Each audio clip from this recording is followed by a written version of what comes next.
Bonjour à tous mes humains préférés et bienvenue dans ce tout nouvel épisode de Petites Obsessions. Mon nom est Hélène et je suis accompagnée de ma deuxième personne préférée après vous. J'ai nommé mon co-animateur William. Comment tu vas? Ça va.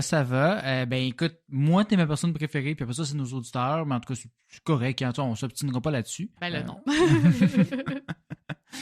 En tout cas, je sais c'est qui leur co-animateur préféré entre toi et moi, étant donné que je les aime plus que tu les aimes. Fait que... Ben, c'est ça. Faut bien qu'il y en ait un qui les aime plus, puis que comme ça, l'amour est partagé, c'est dans un cercle. En tout cas, quoi qu'on parle aujourd'hui, on va y aller là-dedans, ça va être plus simple. Ouais, de quoi est-ce que tu vas nous parler aujourd'hui? Aujourd'hui, je vais parler de pourquoi est-ce qu'il y a des gens droitiers puis du monde gaucher et d'autres questions connexes, mais c'est vraiment un épisode sur le corps humain aujourd'hui, si je me trompe pas. Oui, tout à fait, parce que moi, je vais parler des réflexes notamment, puis de réactions un peu étranges du corps. J'ai creusé là-dedans, là. Donc, je veux pas en dire trop avant de lancer le générique. Les 1001 secrets du corps aujourd'hui, dans 3, 2, 1...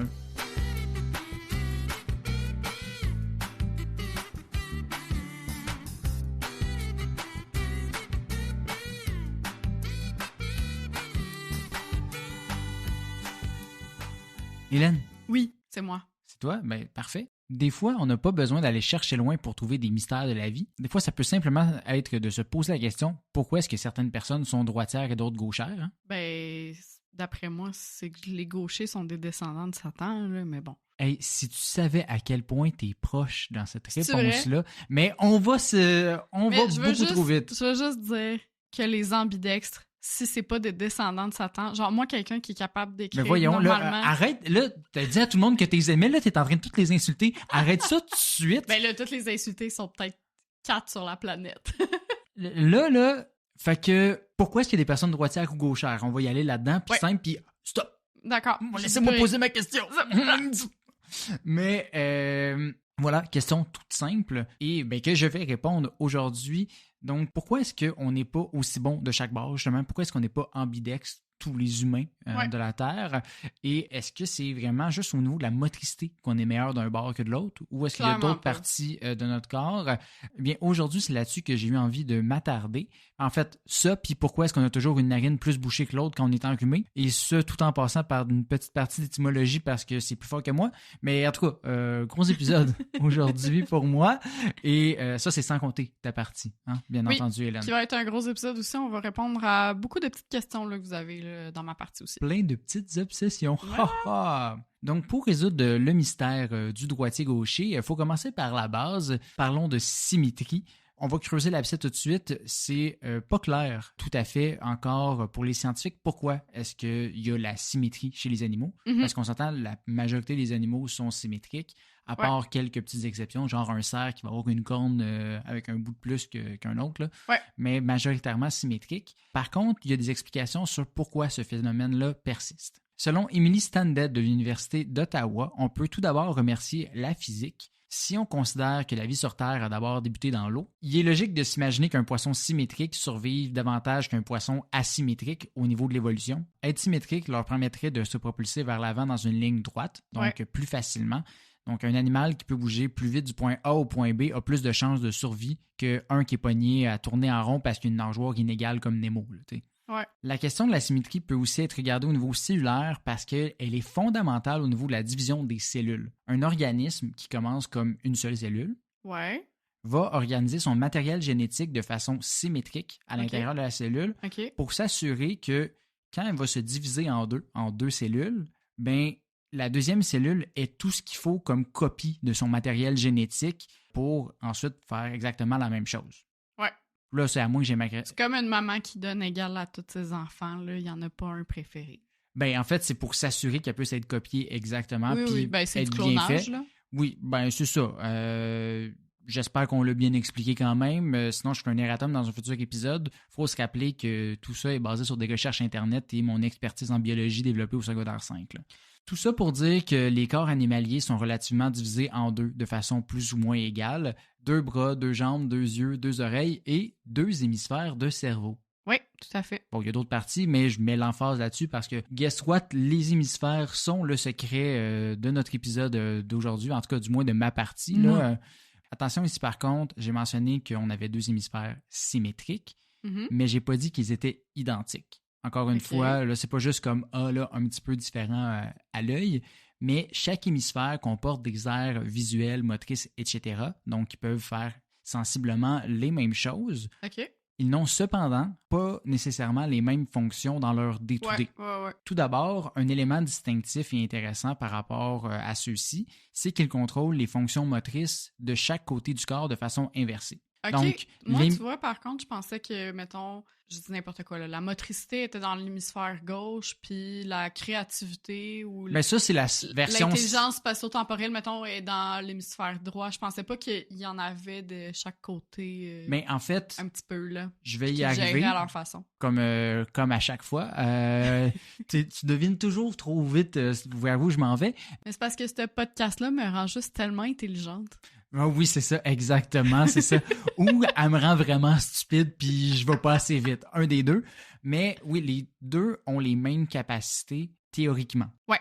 Tout ça, ce qui veut dire où est-ce que j'en étais initialement, c'est que dans le fond, l'hémisphère gauche va contrôler ta motricité principalement du côté droit, puis ton hémisphère droit va contrôler ta motricité du côté gauche. Ouais, c'est vrai, c'est l'inverse. Oui, c'est ça. Fait qu'ils sont vraiment comme de chaque côté. Là. Miroir. Du coup, on pourrait croire que comme c'est deux parties du cerveau qui contrôlent chaque côté du corps, ils devraient être aussi bons pour faire la même chose là, de chaque barre. Là. Donc, ils devraient être aussi bons de la gauche à la droite, ces deux parties du cerveau. Pourquoi est-ce que il y en a un qui est plus fort que l'autre, qu'on est plus habile, disons, de la droite que de la gauche? Il y en a un qui a été trop secoué.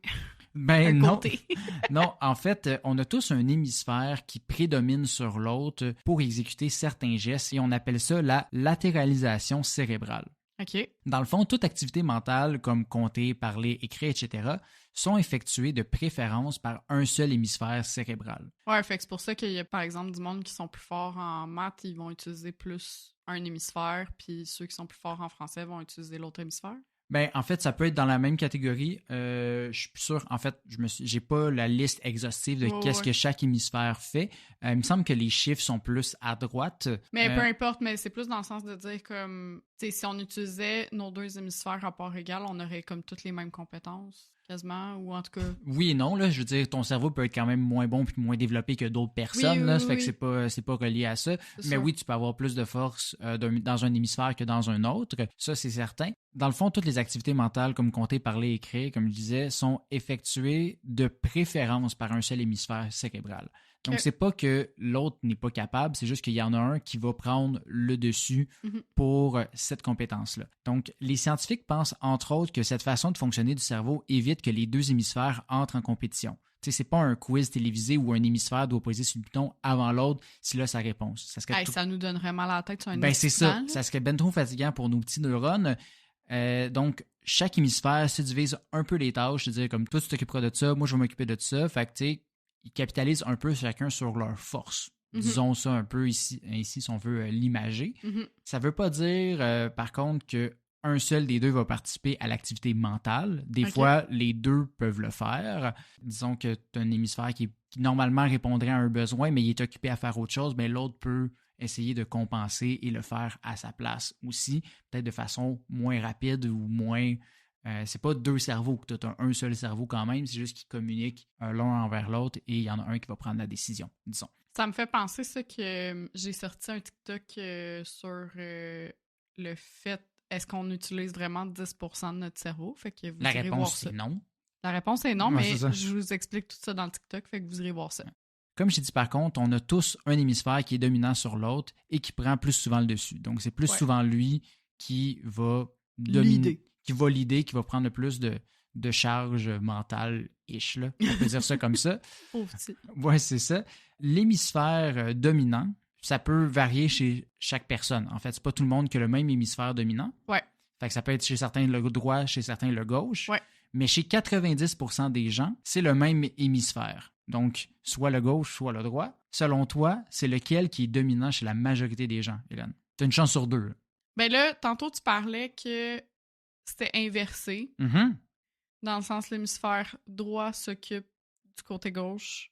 l'hémisphère gauche s'occupe du côté droit. Oui. T'as la clé, là, vas-y. Si on assume... Arrête de... Est-ce que peut-être un jour, je saurais que, dans le fond, à gauche, j'ai potentiellement la réponse que je voudrais donner si j'avais une réponse à donner. Mais bref, tout ça pour dire que... Fais juste dire gauche ou droite!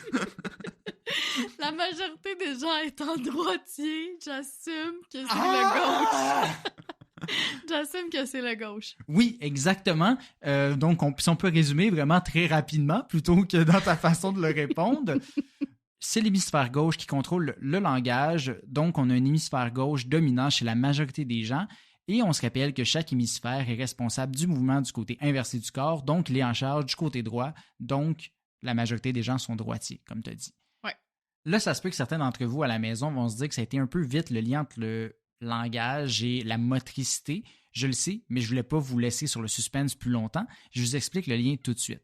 Selon les psychologues de l'évolution, ce serait entre autres nos mouvements et nos capacités à utiliser des outils qui auraient mené à ce qu'on soit capable aujourd'hui de parler dans un micro. Initialement, l'humain... Mais pas juste dans un micro. Non, mais... Vous avez le droit de parler sans micro. Mais que moi, je vous parle dans un micro. Initialement, l'humain aurait commencé à communiquer en faisant des gestes. C'est plus facile d'utiliser la vue comme premier sens à cet escient plutôt que le goûter, par exemple. Hein? Si tu veux communiquer avec quelqu'un, tu liches pas puis tu dis telle affaire. Tu lui pointes quelque chose ou tu mimes la grosseur du poisson que tu viens de pêcher là, sans jamais exagérer. Là, moi, je travaille en publicité, puis là, j'imagine juste du monde genre sur la 40 qui sortent de leur char pour licher une affiche pour comprendre le message publicitaire. C'est pas comme ça qu'on communique. C'était principalement avec la vue et nos mains, en fait. Ouais. Éventuellement, par contre, on est vite devenu trop occupé à tenir un marteau pour parler avec le langage des signes. Hein? Nos mains étaient occupées à faire autre chose. Il a donc fallu utiliser un autre sens. Et comme le toucher n'était pas pratique à distance, on s'est mis à se crier des affaires. T'sais. Donc, c'est un peu comme ça que le langage a évolué. Le fait que notre cerveau soit capable de fabriquer des choses avec des outils a fait que notre hémisphère du cerveau qui s'occupe de la motricité, ben, il y avait une certaine structure, une certaine façon d'être développée qui a facilité la création du langage. Donc, c'est comme ça que la partie du cerveau qui s'occupe de la motricité, principalement la motricité fine, est devenue aussi la partie qui s'occupe du langage. Et donc, c'est celle qui est utilisée le plus par l'être humain parce qu'on est un animal de motricité et de langage principalement. Fait que dans le fond, t'es en train de me dire que l'hémisphère a juste eu une promotion. Ben non, il a juste travaillé plus fort que l'autre sur des affaires. T'sais. Mais il y a eu une promotion, il a pu s'occuper du langage aussi. Il a juste développé des nouveaux skills. Il a ajouté une corde de plus à son arc qui a fait qu'il va pouvoir avoir une promotion par la suite. Ok, si tu veux vraiment lui donner une promotion, là, je comprends pas pourquoi, mais... D'ailleurs, pas besoin de retourner au Néandertal pour constater ce processus d'évolution dans le cerveau. On peut juste regarder les babies. Parce qu'avant d'être capable de développer les compétences complexes comme le langage, les petits bouts de chou doivent d'abord maîtriser les facultés sensorielles et motrices de base. Il faut être capable de manipuler des objets pour ensuite préparer le terrain au développement du langage. Ceci étant dit, si tu observes un bébé et qui ont comme seule tâche de pogner un toutou, sont capables de le faire avec la main gauche, la main droite. T'sais, c'est des tâches assez de base. C'est encore drôle. Ben, pas au début, mais éventuellement. C'est quand ils commencent à vouloir faire de quoi de plus précis que l'hémisphère le plus fort kick in. Et l'une des activités demandant le plus de précision, ben, c'est l'écriture. Et donc, il va commencer à écrire principalement avec sa main la plus forte selon son hémisphère. Donc, s'il y a un hémisphère gauche, il va écrire avec la main droite.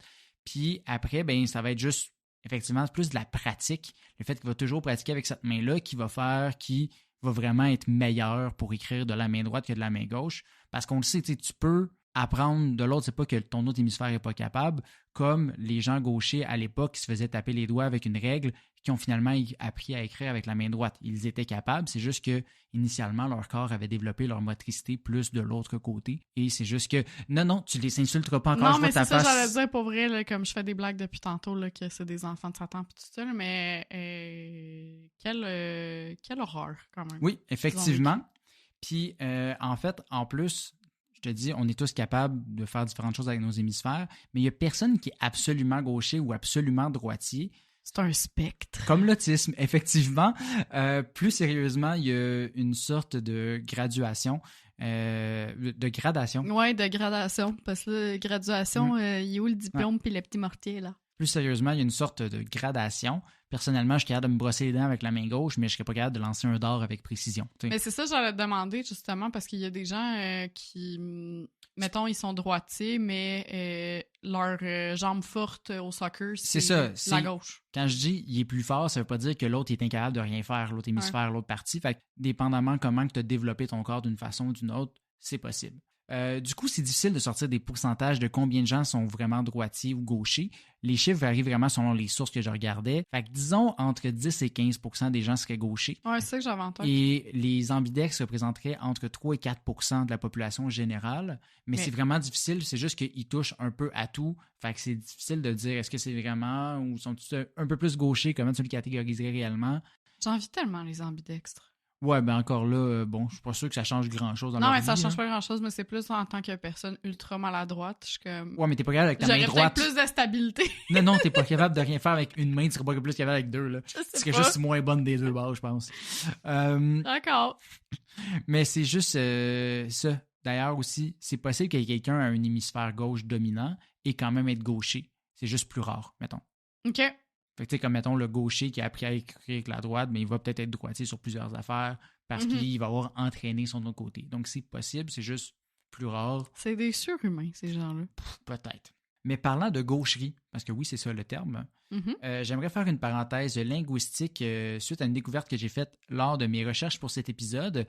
Et disons que ça fait longtemps que c'est mal vu et que t'es pas la première à dire que c'est des démons. L'origine... Non, mais pour vrai, je fais des blagues depuis tantôt, mais c'était ça historiquement, là. Ben oui, en fait, l'origine en soi du terme dérive de ganchir, signifiant faire des détours, lui-même provenant du français que wenjan, signifiant chanceler / vaciller.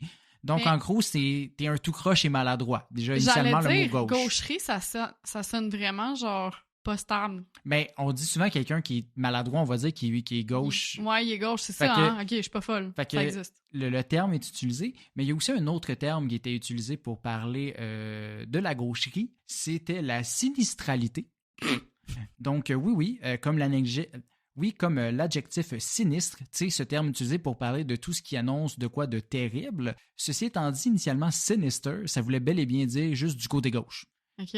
Donc, c'est le mot sinistre qui a ensuite évolué avec l'histoire, parce que l'affaire, c'est que dans les anciennes pratiques romaines, il y avait des prêtres chargés d'interpréter des phénomènes naturels pour prédire l'avenir. Bien sûr.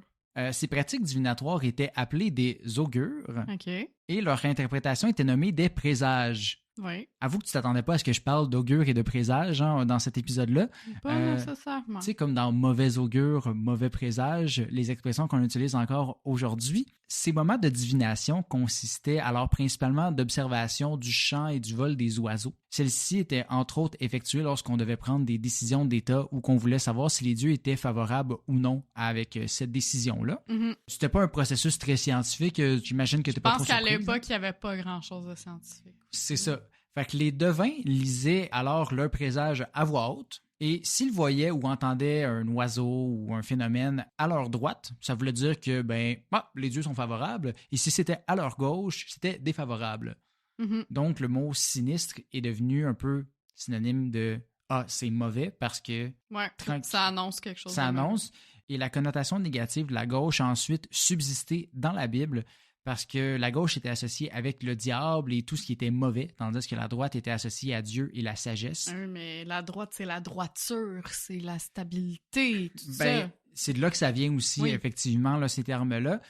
Souvent, tu vas voir des fois dans des fresques ou dans des églises, il va y avoir un côté, des trucs qui vont représenter les démons à gauche et Dieu à droite, ou justement le petit diable ou le petit ange sur l'épaule, sont toujours dans le même sens. C'est vrai, j'avais jamais fait le lien. Donc, c'est vraiment gauche qui était vu du mauvais œil à ce moment-là. Et donc, automatiquement, quelqu'un qui était gaucher, c'était soit qui était un signe de mauvais présage ou qui était littéralement le diable incarné, Mais parce je pense même qu'il représentait ce côté-là horrible. Mais je pense même dans le langage non-verbal, quand tu racontes une histoire, puis disons que ton regard il dévie vers la droite, c'est que tu cherches dans tes souvenirs, versus si tu dévies ton regard vers la gauche, c'est plus que t'es en train de comme créer une menterie, là. Tu fais plus appel à ta créativité pis tout ça. Je sais pas à quel point c'est réellement vrai puis que c'est une science ou c'est juste, tu sais, des fois, le non-verbal, c'est un peu c'est la synergologie, là. C'est l'étude du langage non-verbal. On en fait ce qu'on veut pis tout ça, mais je me demande, tu sais, si ça a justement un lien. Je pense pas que t'as la réponse nécessairement. Absolument pas.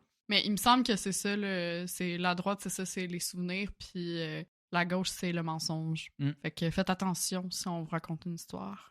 Ouais, mais en tout cas, l'histoire aujourd'hui, c'était pas des mensonges, moi, ce que je vous ai raconté jusqu'à présent.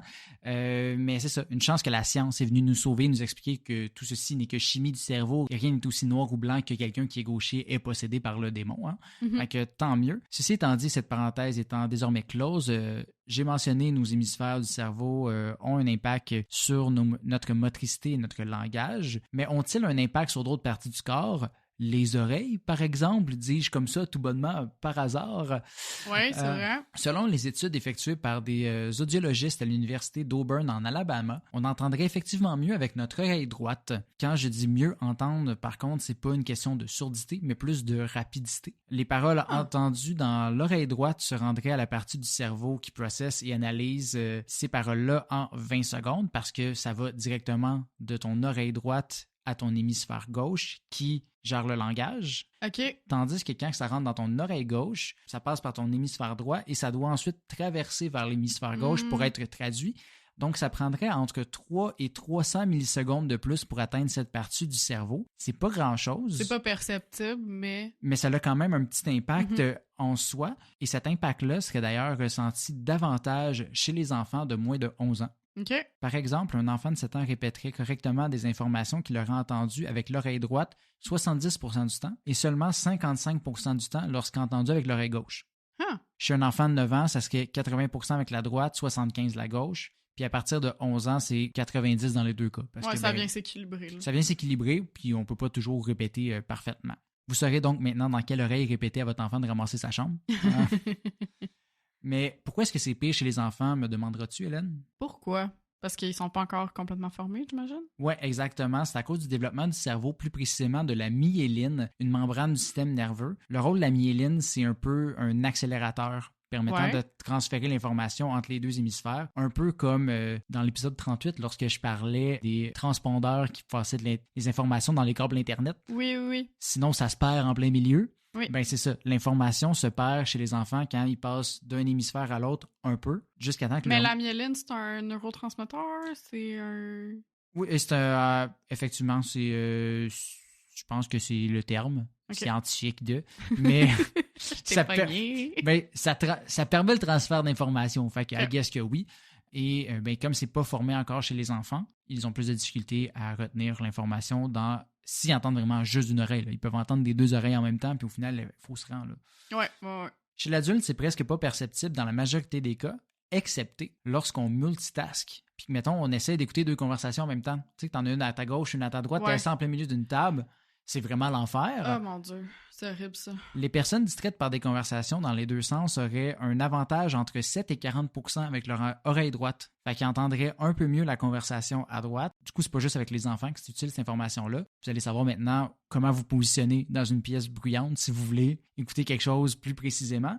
D'ailleurs, je sais pas si c'est un réflexe puis si je suis juste vraiment intelligent. Bon. Mais il me semble que si j'attends l'oreille, j'ai toujours tendance à tendre l'oreille droite. Ouais, moi aussi, mais je pense que c'est par réflexe je me dis je suis droitière, fait que je suis droitière de tout le corps. Ouais, mais peut-être que justement, comme le corps le sait comme naturellement par réflexe. Puis aussi, j'ai réalisé que quand, mettons, j'ai des écouteurs, si j'en garde juste un, je vais souvent garder le gauche parce que j'ai l'impression que j'entends mieux les conversations. Ou mettons que toi, tu me parles, si j'allais dans la droite, on dirait qu'il y a des délais là, dans mon cerveau. Je suis d'accord, mais je pense pas que c'est toi qui es intelligent. Je pense que c'est ton corps. Ben non, mais je sais, là, mais mon cerveau, il est hot, là.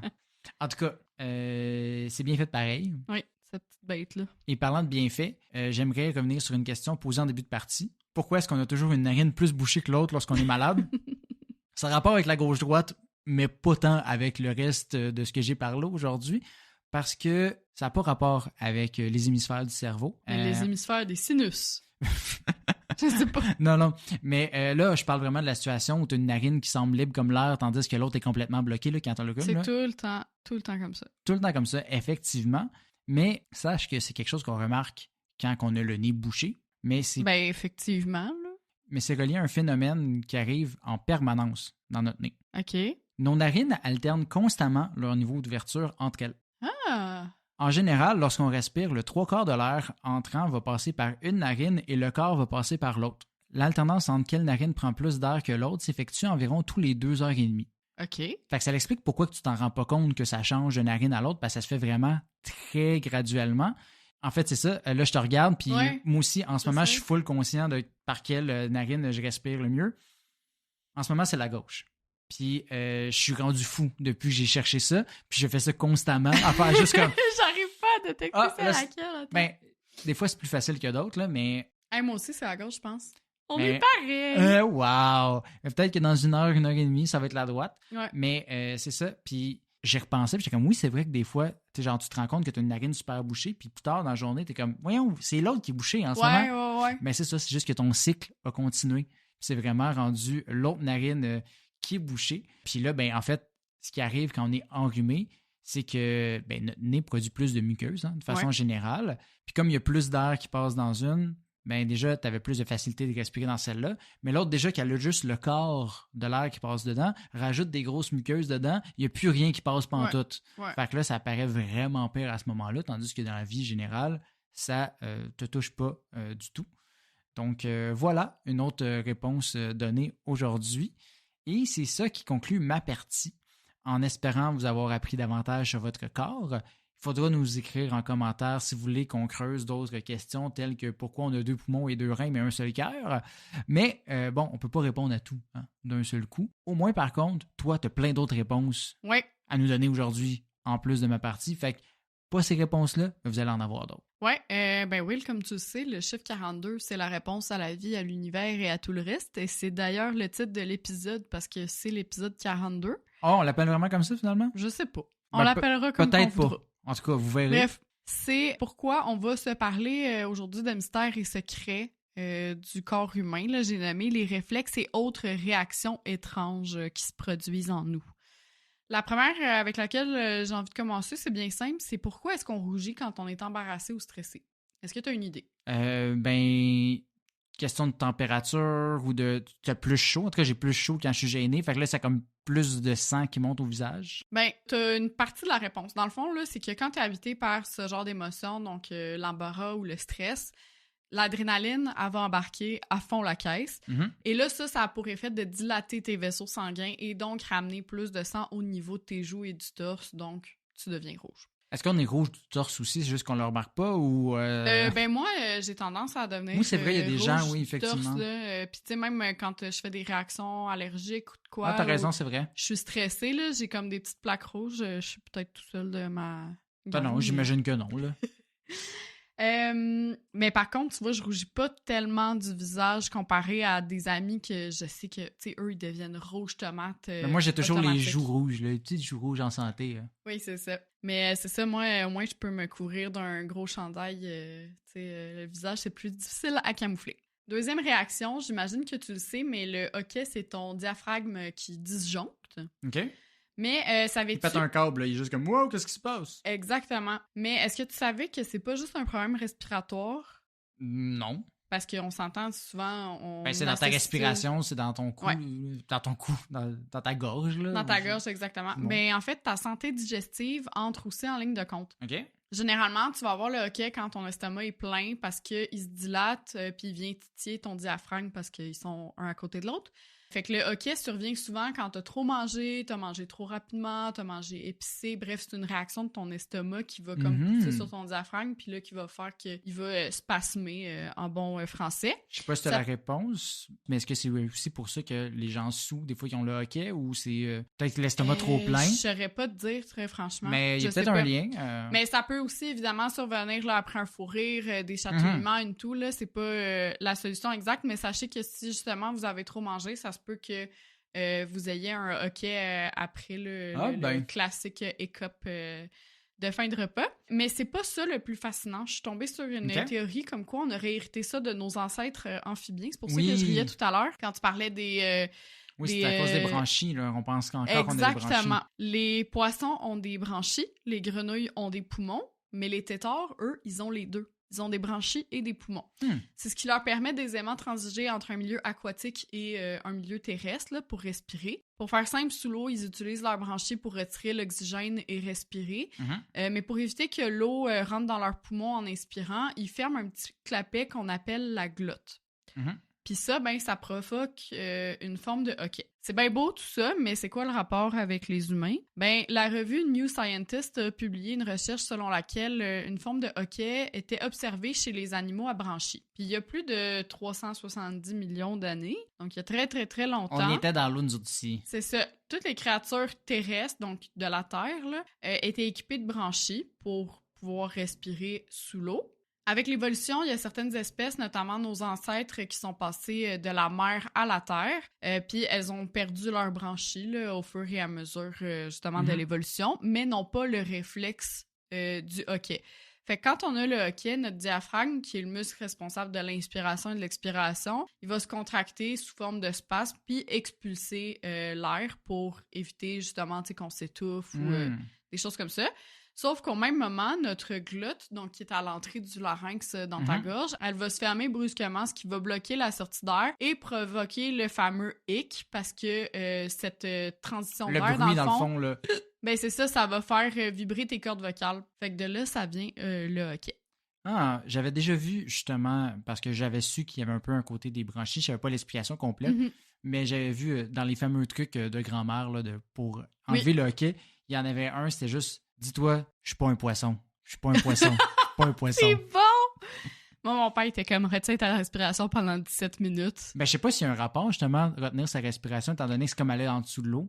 Faudrait que je vérifie, là. Moi, je sais que quand j'ai le hoquet, je retiens ma respiration, pas 17 minutes, parce que ça, c'était vraiment une vulgaire joke de mon papa. Il y a peut-être de ça aussi de boire de l'eau à l'envers, ouais, comme ça. Boire de l'eau à l'envers. Je sais qu'il y a du monde aussi qui boivent de l'eau avec un mouchoir par-dessus. Ça fait genre une forme de filtre. Je sais pas, après, scientifiquement, là, ce que ça fait, là, concrètement. Intéressant quand même. Mais il y a plein de trucs de grand-mère. On pourra explorer ça dans des TikTok. Maintenant, t'imagines même pas à quel point le bâillement a été étudié à travers les années, mais à ce jour, on n'a pas encore mis exactement le doigt sur le pourquoi du comment de la raison qu'on bâille quand on est fatigué. OK. Ça pourrait être pour stimuler notre cerveau en lui donnant une bonne bouffée d'air. Ouais, c'est ce que j'avais entendu comme explication. Genre, ah oui, t'essaies de rester réveillé avec plus d'oxygène. Ben c'est ça, tu sais, quand t'es fatigué, souvent tu vas aller prendre une marche dehors puis on dirait que ça te revigore. Ça pourrait être quelque chose comme ça. Ça pourrait aussi être pour réguler sa température parce que quand t'es fatigué, justement, puis ou que tu t'ennuies, par exemple, la température de ton cerveau diminue. Fait qu'en faisant rentrer de l'air, tu le réchauffes un petit peu. C'est pour ça qu'on a besoin de couvertes d'ailleurs, parce que notre corps est plus froid quand on dort. Quoi qu'il en soit, le bâillement est contagieux chez toutes les espèces qui ouvrent la gueule quand elles sont fatiguées. Donc, un lion qui bâille va faire bâiller aussi les autres lions. OK, fait que c'est pas juste chez nous, là. Non, c'est pas juste chez nous que c'est contagieux. D'ailleurs, plus l'animal a un gros cerveau, plus le bâillement dure parce que ça prend plus de temps à supposément rafraîchir toutes ces connexions neuronales-là. Hey, les koalas doivent pas bâiller souvent. Petit cerveau, j'ai sailli. OK, reviens-en des koalas, Will, ça va aller. Autre fait intéressant, les bébés bâillent aussi dans le ventre de leur mère. Ah ouais? Ouais. Pourquoi, je ne sais pas. Mais pas les bébés koalas. Je sais pas les bébés koalas. Si maintenant je te parle du réflexe photosternutatoire, ça te fait penser à quoi? Le sternum, puis une image. Photo, sternum, sternutatoire. OK. Ben, c'est... J'ai envie de te dire que t'es pas loin, mais t'es pas vraiment là non plus. Ben, c'est généreux quand même, là, de ta part. C'est l'effet d'éternuer quand on est ébloui par la lumière ou le soleil. Ah oui, ben oui, photo comme lumière, c'est ça, exactement. Puis, tu sais, souvent, là, les gens on dirait qu'ils ont un éternuement dans le nez qui veut pas sortir, on leur dit de regarder les néons ou la lumière ou de quoi. 30% des gens vivraient avec cette condition ou en tout cas auraient eu cette sensibilité-là à un moment ou à un autre de leur vie. Là. Moi, je sais que ça marche pas tout le temps, mais que des fois, le soleil me fait éternuer. C'est ni plus ni moins qu'une anomalie congénitale au niveau d'un nerf, puis c'est pas... ça n'a pas rapport avec... C'est pas contagieux, là. Non, c'est pas contagieux et ça n'a pas rapport avec de l'inceste, là, vu que j'ai dit congénital. C'est vraiment juste un résidu de l'évolution encore, parce que d'après la légende, ce réflexe permettait à nos ancêtres de prévenir le changement de saison ou de confirmer le lever du soleil, un peu comme un coq. C'est tellement niaiseux. Genre comme, t'entends quelqu'un qui est dernier. Ah bon, ben bon matin. Ouais, c'est ça, exactement. 5 heures, c'est le temps de te lever. Parlant de lumière, est-ce que ça t'arrive de pleurer quand t'es ébloui, qu'il fait froid ou que t'es fatigué? Spécial dédicace ici à notre ami PA, qui a tendance à avoir la larme à l'œil dans des situations où il y a trop de luminosité. Moi, j'ai vraiment mal aux yeux quand il y a trop de la neige, genre comme le blanc, le soleil qui tape sur la neige, là, ça me ça pète reflète les yeux, la lumière. Ben, déjà, c'est bel et bien tes glandes lacrymales qui s'activent dans ces situations-là, mais le liquide en question, c'est pas des larmes, c'est pratiquement juste de l'eau, en fait. Il y a très peu de sel dedans. Cette sécrétion... pleure différemment. Oui. Oh. T'as plusieurs types là, de larmes, dans le fond. T'as les larmes émotionnelles, t'as ces larmes-là de réaction, là, si on veut. Cette sécrétion-là, c'est ton système nerveux qui la met en route pour protéger tes yeux en les gardant humides et lubrifiés quand, par exemple, l'air est trop sec ou froid dehors. Parce que, on peut pas faire vraiment autrement. T'sais, on a des foulards pour notre cou, notre nez, notre bouche, des trucs pour notre tête. On s'en va dehors avec le gros bandeau devant les yeux. C'est ça, on peut pas vraiment protéger nos yeux autrement que par des lunettes de soleil, puis on s'entend que c'est pas ça qui nous tient au chaud, puis hydraté, etc. Fait que le fait que, justement, tes yeux soient lubrifiés par tes glandes lacrymales, ça évite que ça sèche et que ta cornée soit endommagée. On parle aussi de larmes de réflexe quand tu es confronté à un stimulus douloureux comme la lumière pour les personnes photosensibles, justement, ou que tu as un corps étranger dans l'œil comme un cil ou une poussière. Dans ton œil, tu as des photorécepteurs, les cônes et les bâtonnets, que tu connais sûrement. C'est ce qui permet de transformer la lumière en image là, pour ton cerveau. Là. Donc, c'est ça, dans le fond, qui envoie le signal avec le nerf optique. Ils sont pas répartis également, par contre. 95% de tes photorécepteurs sont des bâtonnets situés en périphérie de la rétine, là, fait que sur le pourtour de la rétine, qui est l'entrée du nerf optique, dans le fond. Ouais. Puis c'est ce qui te permet de voir flou et en échelle de gris quand la luminosité est basse. Fait que, tu sais, le soir, quand il fait noir, là, tu vois comme... T'as l'impression qu'il n'y a pas de couleur, puis c'est un peu flou. Je veux dire, il fait noir, là. Non, mais c'est ça, mais il fait noir, mais parce que la luminosité est basse, tu sais, il n'y a pas de lumière mais carrément, il est capable de distinguer des affaires. C'est ça qui te permet de distinguer un petit peu des formes, puis que t'es pas juste dans un trou noir, là, grosso modo. C'est juste comme tu disais, comme je descends mon niveau de saturation, là, comme sur une photo, là, je comprenais pas. Non, mais c'est ça, mais les bâtonnets, par contre, c'est ça, ils sont vraiment particuliers pour les environnements où la luminosité est basse. Versus les cônes, eux, qui sont situés au centre de la rétine, c'est ce qui permet de voir avec précision. Fait que, par exemple, lire un livre, des lettres, des choses comme ça. Et surtout de distinguer les couleurs, parce que tu as 3 types de cônes, selon les 3 couleurs principales. Tu as des cônes pour le rouge, pour le vert, puis pour le bleu. C'est le summum aussi de ton acuité visuelle, vu que, justement, c'est la partie de la précision et des couleurs. Puis une luminosité trop forte va justement venir endommager tes cônes et tes bâtonnets. Et si c'est la lumière du soleil, tu risques de les brûler. Parce que oui, c'est possible d'avoir un coup de soleil dans les yeux. On appelle ça une photokératite. Ça survient principalement quand on est exposé à une forte luminosité, justement, et qu'on n'a pas de lunettes de soleil pour se protéger. La cornée peut alors être affectée, rendant l'œil rouge et larmoyant. De manière générale, c'est assez bénin. Ça disparaît en quelques jours comme un coup de soleil sur la peau. Mais comme un coup de soleil, évitez d'en avoir trop souvent. Là, ne fixez pas trop le soleil. C'est ça. Par ailleurs, c'est pas vrai que les personnes avec les yeux clairs sont plus photosensibles. Ah ouais. J'ai appris ça, puis moi, j'ai les yeux quand même, tu sais, j'ai un brun clair quand même, puis je sais que je suis sensible à la lumière, fait que j'arrêtais pas de dire que j'étais photosensible, là, c'était pas pour attirer l'attention, là, c'était vraiment parce que je pensais que c'était le cas. Est-ce que les gens, t'es comme genre, non, t'as pas les yeux bleus, t'as pas le droit? Non, mais c'est ça, mais c'est parce que certaines personnes sont plus photosensibles, oui, mais c'est pas à cause de la couleur des yeux. En fait, ton iris est constitué de 2 couches. Il y en a une première qui donne la couleur des yeux, fait que le bleu, le vert, le brun, etc. Puis il y en a une deuxième juste en dessous qui intervient dans la tolérance de la lumière, justement. Puis c'est cette couche-là qui va déterminer si t'es plus photosensible ou non. Et ce que tu aies les yeux bleus, verts, bruns, mauves, peu importe. Autre fait intéressant, certaines hormones comme l'estrogène favorisent ce réflexe. Donc, les personnes nées femmes ont tendance à avoir la larme plus facile que celles nées hommes. Les femmes, ils pleurent tout le temps. Ben non, mais justement, c'est juste une question d'hormones. C'est pas parce qu'on est des crises de folle. Les fameuses fourmis dans les jambes maintenant. Elles sont dues à une mauvaise communication avec le cerveau. Quand tu t'assois sur ta jambe, t'empêches la circulation du sang et de l'oxygène. Fait que là, ton cerveau, il se met en état d'alerte parce qu'il est comme Mayday, Mayday, il n'y a plus d'oxygène dans ce coin-là. Fait qu'ils vont envoyer un signal nerveux pour que la zone en question, donc ta jambe, soit engourdie et ainsi t'obliger à changer de position. Sur le coup, quand tu déblies ta jambe, tu sens l'engourdissement, mais pas encore les fourmis. Tu sais, ça prend un mini laps de temps parce que ton cerveau, il continue de recevoir et d'envoyer des signaux contradictoires de « Ah, ta jambe est encore pliée, pas dépliée », bon, tout ça. Le temps que la circulation sanguine, justement, reprenne normalement. Puis c'est quand ta circulation sanguine reprend normalement que tu as cette sensation de fourmillement. Oui, parce que des fois, mettons, quand j'ai comme fourmi dans les jambes, je vais moi comme recroiser la jambe pour comme... Oui. On dirait que ça fait du bien, mais au final, ça fait pas du bien. Ça change rien. Je sais pas combien de fois je me suis gelé le cerveau en mangeant de la crème glacée ou en buvant quelque chose de froid, genre une sludge ou un milkshake. Mais pourquoi ça fait ça? En fait, au niveau des sinus et du palais, tu as des tout petits vaisseaux, tellement petits qu'on les appelle les capillaires sanguins, donc la taille d'un cheveu, là, quasiment. Quand tu manges la glace, c'est comme si tu les cryogénisais instantanément.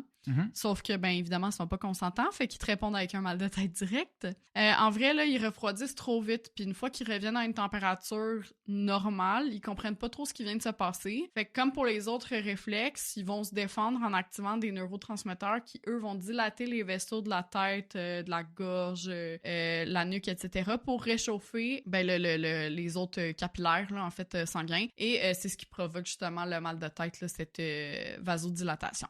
Je sais pas toi, mais moi, ça m'a pris bien du temps à m'habituer à ma voix dans les enregistrements. Puis que ce soit là sur ma messagerie de boîte vocale ou en montant les épisodes du podcast. Oui. On dirait que, tu sais, j'ai toujours l'impression que c'est quelqu'un d'autre.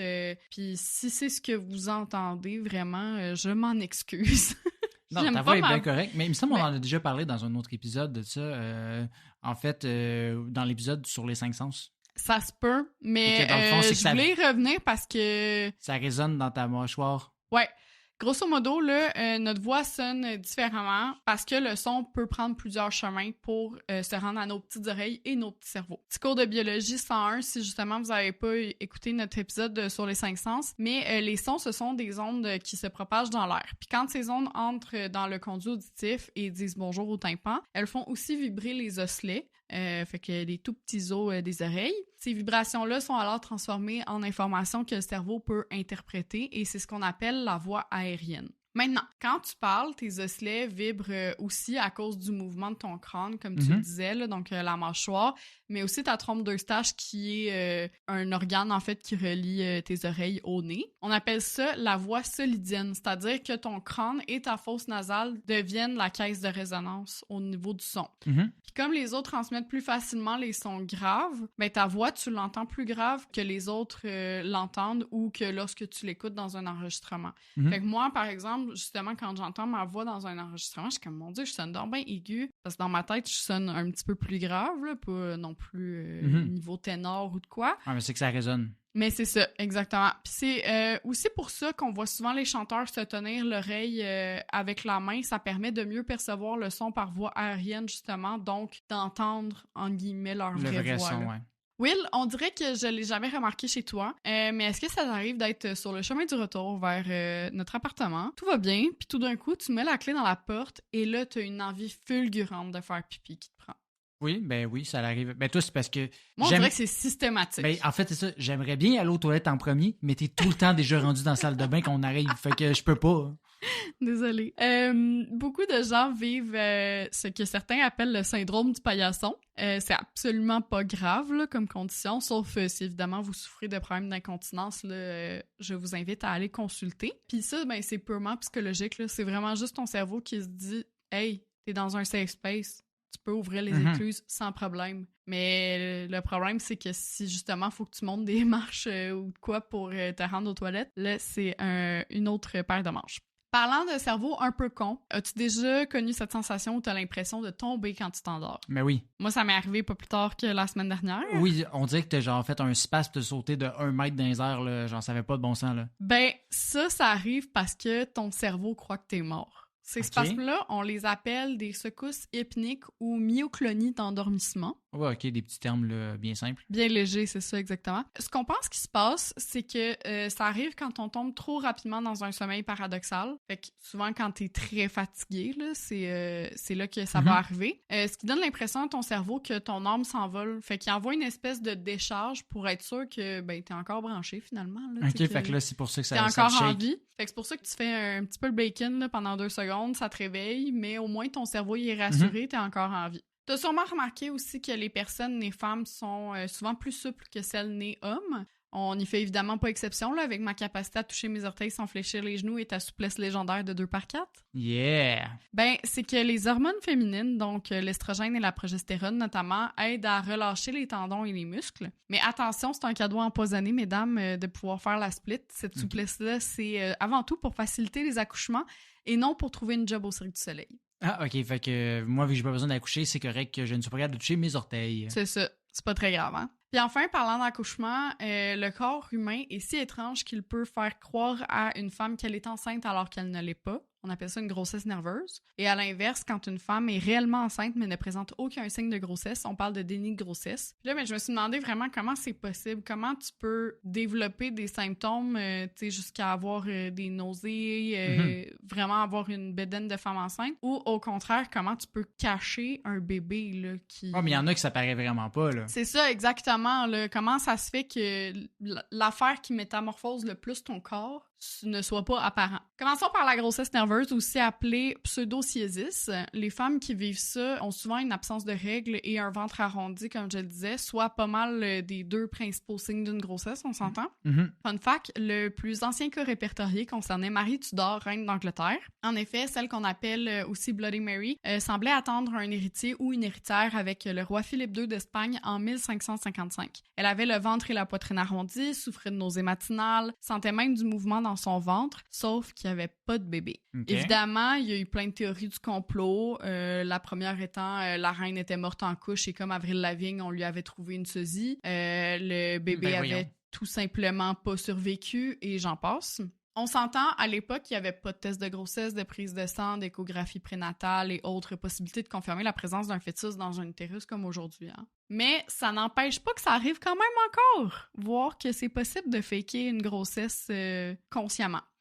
C'est ce qui s'est passé à Saint-Jean-sur-Richelieu en août 2013. Barbara Bienvenue a fait la rencontre en ligne de Paul Servat. Un mois plus tard, elle lui a annoncé être enceinte d'abord de jumeaux, puis de triplets, puis de quadruplets et finalement de quintuplets. Déjà là, tu te poses des questions. Oui, ben, je m'en pose beaucoup actuellement, là. Mais en même temps, ça n'a pas empêché que toute sa communauté s'est rassemblée pour aider les futurs parents en offrant justement des cadeaux, de l'argent. Il y a une amie de Paul qui a parti une page Facebook style GoFundMe, des choses comme ça, là, pour, parce que je veux dire, quand t'attends 5 enfants d'une shot, ça coûte de l'argent à s'apprécier. Moi, être Paul, j'aimerais ça avoir une preuve qu'il y a 5 enfants qui s'en viennent, là. Mais c'est ça. Arrive le jour prévu de l'accouchement. Paul amène Barbara à l'hôpital où, surprise, sa femme n'avait pas de dossier alors que c'était là qu'elle faisait tous ses suivis. En réalité... C'est suivi. C'est ça. Elle s'arrangeait toujours pour y aller seule. Puis, supposément que elle avait dit qu'elle travaillait dans un hôpital, mais ça, je pense que c'est pas vrai. Fait qu'en tout cas, elle avait inventé aussi une histoire par rapport à ça. Fait que c'est à ce moment-là que Paul a appris que les enfants qu'il espérait tant n'ont en réalité jamais existé. On sait pas exactement pourquoi Barbara a monté cette issue de mensonge. Elle a été hospitalisée en psychiatrie par la suite quand on a découvert le poteau rose. Toujours est-il qu'elle était tellement à fond dans son mensonge que même son corps a cru qu'elle était enceinte. Son ventre était bel et bien rond et gonflé. Ah ouais. C'est weird. Moi, j'ai vu une photo, là, puis elle a vraiment l'air enceinte de 9 mois et de plus qu'un bébé. Elle a eu des nausées, elle a eu des montées de lait, des proches auraient senti les bébés bouger en mettant leurs mains sur le ventre et elle a même crevé ses os. Mon Dieu, on est vraiment dans une thématique d'hystérie dans notre saison cette année. Là. Oui, vraiment. Tu comprendras que Paul a coupé les ponts avec Barbara après avoir rendu tous les biens que la communauté de Saint-Jean-sur-Richelieu avait offert au couple et ce qui n'avait pas été réclamé, ben, il l'a donné à des organismes pour parents démunis parce qu'il ne voulait pas être associé, en fait, à ce mensonge-là. Avec raison, tu vas pas garder des affaires qui t'ont donné pour aucune raison, là, tu sais. Ouais, c'est ça, exactement. Puis, tu sais, il y en a qui avaient donné de l'argent, puis tout ça, mais bon, c'est un peu... il voulait pas se faire reprocher Of course. Plein de choses, ce qui est tout à fait normal. Revenons par contre à notre question initiale, comment expliquer une grossesse nerveuse? Ben, la psychologie y est évidemment pour beaucoup. Généralement, on remarque cette situation-là chez des femmes qui cherchent désespérément à tomber enceinte, comme c'est le cas de Marie Ier qui devait absolument donner naissance à un héritier pour le trône. Ces femmes-là réussissent à se convaincre qu'elles portent un enfant dès un premier signe de grossesse comme l'absence de règles ou des nausées. Et à partir de là, ben, ça ne fait que débouler. Là. Tout est un signe de... Évidemment, je suis enceinte, tout ça. Puis même, tu sais, si elles font un test de grossesse, quoi, elles se disent « Ah, ben c'est un faux négatif », bon, tout ça. On s'entend aussi qu'on vit dans une société où on encourage encore fortement les femmes à procréer. Et la grossesse nerveuse est justement plus présente dans les cultures où les femmes ressentent la pression de donner la vie. D'un autre côté, on voue aussi un immense respect aux femmes qui portent la vie et on est aux petits oignons avec elles, ce qui est tout à fait correct, là, comprenez-moi bien. Mais il arrive que certaines personnes se disent enceintes pour justement attirer cette attention et qu'on s'occupe davantage d'elles. Ouais. Là, je veux pas émettre de diagnostic, mais ça se peut que ce soit le cas, justement, de Barbara. Malheureusement, on comprend pas encore bien le pseudo-siésis, ce qui fait que les femmes qui le vivent sont encore beaucoup stigmatisées, voire perçues comme des folles. Ce qu'on sait, c'est que certains médicaments ou un stress important peuvent jouer sur les hormones, notamment la prolactine, qui est responsable de la lactation, donc les montées de lait. Et moi, c'est sûr que si demain matin, je me réveille puis j'ai une montée de lait, ben je vais faire un +1 puis je vais me dire que je suis enceinte. Là. Ouais, j'imagine que c'est pas la première étape qui vient là, dans ce processus-là psychologique. Mais t'as des médicaments qui peuvent arrêter les règles, t'as plein d'affaires comme ça. Fait que c'est sûr que si t'es pas renseigné au niveau des effets secondaires de certaines choses ou que justement tu vis un stress tellement important puis tu veux tellement avoir un enfant, ben ton corps, il peut réagir. Après, si t'es rendu à un point où tu manques, tu vas voir le médecin, il y a un autre niveau là, psychologique. Là, mais exactement. Je comprends quand même, c'est là, pour ça que la psychiatrie est souvent appelée en renfort. Oui. C'est un peu la même chose pour la grossesse par compassion, où là où la partenaire de la femme enceinte va ressentir des symptômes de grossesse comme prendre du poids, avoir des fringales, même des nausées, sans pour autant être enceinte. La grossesse par compassion peut être due à une réaction hormonale comme une baisse de testostérone ou une augmentation du stress à l'idée de devenir parent, surtout pour la première fois. Une volonté du parent aussi qui ne porte pas l'enfant de s'impliquer entièrement dans la grossesse, ou même par envie de toute l'attention portée à la future mère, par jalousie de leur capacité à porter un enfant ou par peur de perdre leur place une fois que le bébé sera né. Qu'ils se disent comme, ben là, le bébé va avoir toute l'attention, moi j'en ai pas, fait que...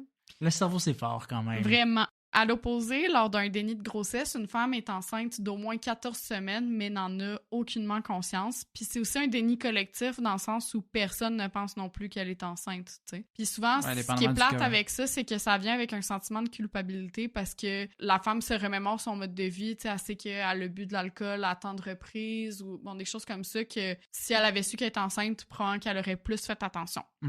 Souvent, elle prend même un contraceptif comme la pilule et continue d'avoir ses règles, donc elle n'a pas le réflexe de faire un test de grossesse, évidemment. Comment c'est possible? Ben, c'est aussi d'ordre psychique. On remarque souvent un déni de grossesse chez les femmes qui sont pas sûres de vouloir des enfants, qui ont peur d'enfanter, qui ont un rapport conflictuel avec leur corps ou la sexualité, qui ont vécu des traumatismes comme une agression sexuelle ou des abus, qui croient qu'elles sont stériles, qui vivent dans un contexte familial difficile et enclin aux abus, qui ont subi une fausse couche ou un avortement, etc. Donc, le cerveau camoufle la grossesse pour protéger la mère d'un éventuel traumatisme supplémentaire, là, grosso modo. Mais mettons que c'est un déni de grossesse total, fait que là, ça veut dire que la femme, elle apprend qu'elle est enceinte au moment de l'accouchement, versus un déni de grossesse partielle où elle est encore puis qu'elle sait, en gestation.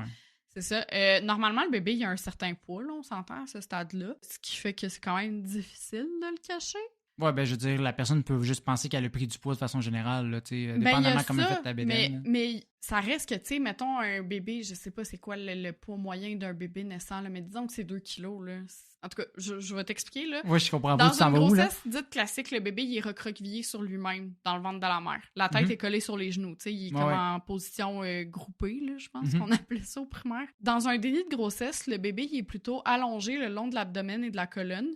Les muscles de la femme sont tendus, puis les intestins, ils se rangent vers le haut, ce qui fait que le bébé, il va comme se cacher dans les côtes. Fait que ça paraît pas beaucoup. Il y a des femmes qui ont un ventre super plat, qui sont, tu sais, plus minces que moi actuellement, puis qui sont enceintes de 9 mois. C'est comment que le bébé, c'est comment impossible. Le bébé peut positionner, là. C'est ça. Et là, loin de moi, l'envie de faire peur à nos auditrices pour terminer, mais quand on est sous pilule, ce sont des fausses règles qu'on a. Donc, c'est tout à fait possible d'être enceinte sous contraception et d'avoir ces règles. Je suis pas gynécologue, là, évidemment, mais simplement dire que l'absence de règles n'est pas le seul signe de grossesse, tout comme la présence de règles n'est pas une certitude qu'on n'est pas enceinte. Donc, c'est juste un petit... warning, j'imagine, là, ou en tout cas... Moi, je pense que t'en as fait par une couple, là, pareil. C'est ça, exactement. Je voulais pas. Mais voilà ce qui met fin à notre épisode d'aujourd'hui. J'espère que vous avez appris des choses sur les réactions de votre corps. C'est un épisode très chargé, là. Effectivement, on a appris vraiment beaucoup de choses dans les deux parties. Donc, long épisode, aussi même, je pense, en durée. Là. Vraiment. Donc, merci d'avoir été parmi nous. J'espère que vous avez apprécié. J'espère que vous voulez rester avec nous et en écouter d'autres parce qu'on a d'autres épisodes qui sortent chaque 2 semaines. Donc, suivez-nous sur Spotify, Apple Podcasts, Google Podcasts, peu importe la plateforme, YouTube et aussi sur les réseaux sociaux. Facebook, Instagram, TikTok, où on publie soit des reminders quand nos épisodes sortent, mais aussi des petites obsessions. Des mini-obsessions. Nos mini-obsessions, des vidéos de 1 minute environ, principalement sur TikTok, mais aussi qu'on met maintenant là, sur les autres plateformes. Donc, suivez-nous pour plus de contenu. Puis aussi, n'oubliez pas de nous mettre 5 étoiles sur toutes les plateformes. Je pense que j'ai fait le tour quand même. Ouais, sinon, on se retrouve dans 2 semaines pour un prochain épisode. Salut! Bye!